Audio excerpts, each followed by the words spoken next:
Hello, everybody, and welcome to another Banking App Insight session.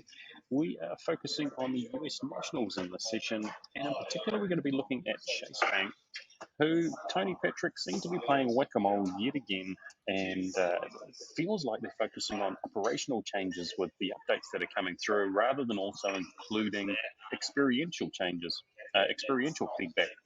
And we're going to have a look at the impact that can have on churn risk, aren't we? Yeah, definitely. So let me just jump in here. So if we have a look at today, we're covering those US nationals, as you said. So that's Citibank, Bank of America, Wells Fargo, and Chase. And today we're focusing on Chase. So let's look at a normal view, which is looking at our engaged customer score. So what I can do here is just have a look at the trends that are going on in here as well. So one of the things, for those familiar with our series here, engaged customer score are those customers giving both a score and a comment. And that allows us to show some really sensitive information as to why your score is moving, and we know exactly why it's moving, not just a score. So in here, let's have a look at a few things that are interesting here. So from this group here, Citibank is leading, and they're consistently above 4.5. They have had a few dips across time, but they're doing really well across time. So that's great for them. The other end of it, like up there as well, is Bank of America. They had a few blips at the end of last year, but they're not quite as consistent as Citibank, but they're sort of they're keeping up there above that average for this group. And I'll just pick up on Wells Fargo, which we've covered previously. They had their app update in around February this year. They're still recovering from that. Like the September numbers are still below 3.75, whereas prior to that update they were up above 4. So there's still room to improve. So it's a long-term growth back from that dip in March for them. So they are growing though, which is at least good. Now, one of the things we're going to look at today is Chase. Now, we've talked about this before, but it's the thing that I did partially predict it last week. That look, the trend we can see is they do jump up, and then a problem happens for a couple of months, and then they jump up again and come back down. So whack-a-mole is a great way to describe it. They're trying to just fix individual problems rather than understanding the overall app potentially about what they can do to improve that. So what we'll look at today is why they've dropped in that September period. So let's jump in and see. So what we're looking at now, this is just Chase, looking at August into September. And what we're looking at here, these are pain points. So these are all problems. And I'll put these in a more familiar order for those who are used to this, is looking at what we call our SURF analysis. So looking at security and authentication, usability, reliability, and functionality. And of course, because these are pain points, the higher it is, the worse it is. And we can see there across the board, there's been a dip in what's going on, or an increase in pain points across the board. So one of the things we can do with this is actually jump in and see underneath each of these where it's gone wrong. But there's things like functionality has jumped up. Often we see things like reliability actually go to a really big problem. But here we can see functionality things have actually jumped up. So there's sort of user issues going on in here. So let me just jump in here and actually have a look. I will jump in and have a look at a bit of detail on this sort of functionality area. Now, two things that stood out for me was this area of monitoring account activity and also checking account balance. So what I can see here, now again, I've switched now into an average score. So lower is worse. So when you're going here from a 3.3 to a 2.7, you're dropping. So it's really interesting that drops happen. So let's have a look at actually what's gone on here. So if I select that, I can go and get a bit of detail. So this is September for Chase in monitoring account activity.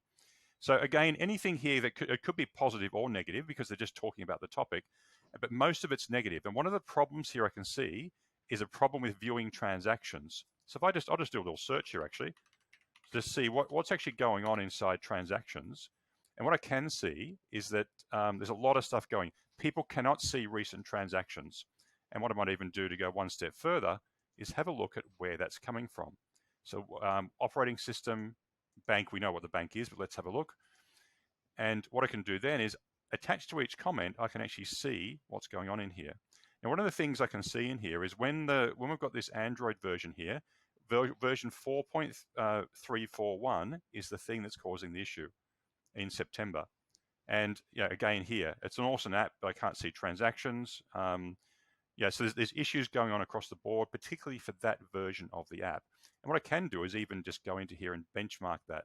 So if I look at my benchmarks here, I can jump in and see that it is the variations of 4.34 and even just prior to that. So there's issues going on with that app. So that's a problem there they need to resolve about viewing transactions, which you think should be resolved. And that's one of the purposes of an app, so a banking app. Let me go back then into this area here and look at one of the things is around security and authentication. So we can see that's also jumped up. So there's more issues happening around there. Let's just step into that. And what we can see is let's go into actual examples, because that's a really important thing to look at. And we can look at it from various perspectives, but what I like to do is look at the really angry people, those giving you the ones and twos, for example. So what's going on inside there? So I can see here, well, one of the basic things here, every day I log in, it immediately logs me out. So imagine the frustration for that person. And that obviously would happen to other people as well. So even this person, they try to use, they set passwords and try to use it, but it just spins and never logs in.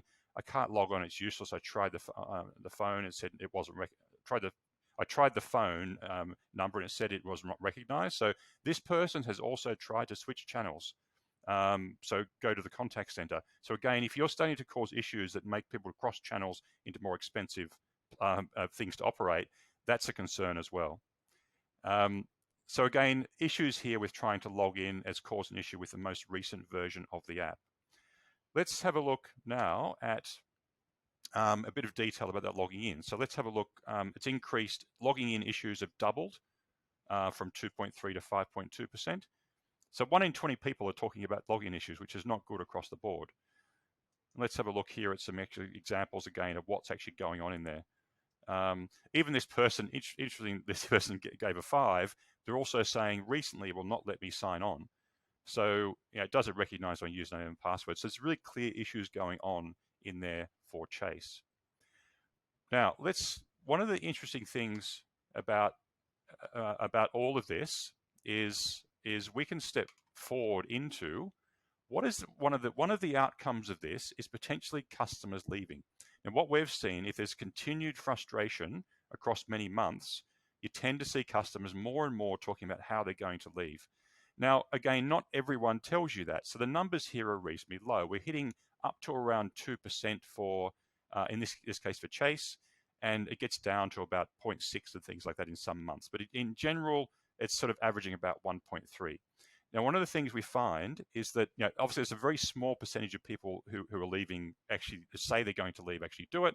But again, there's a lot of people not saying they're going to leave. They don't tell you they're going to leave, and they actually leave. So this is only the tip of the iceberg about what's happening. And what we can do, though, is have a look, is this number good or bad? Now, one of the things we can see is this scale goes down to about 0.4, and it never dips below that for Chase. But if I benchmark this against other banks in here, let's have a look at what we see in here.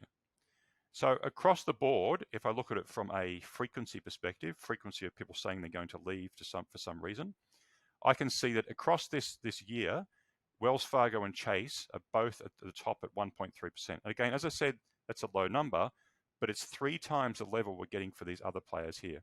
And again, it's only the tip of the iceberg of what's going on. You want to restrict this to below 0.5, otherwise you're having a real problem. And these people saying they're going to leave because of the app, not because of something else. So it's a good thing to actually understand is how you stop people from leaving just because of your app experience. So thank you, Glenn.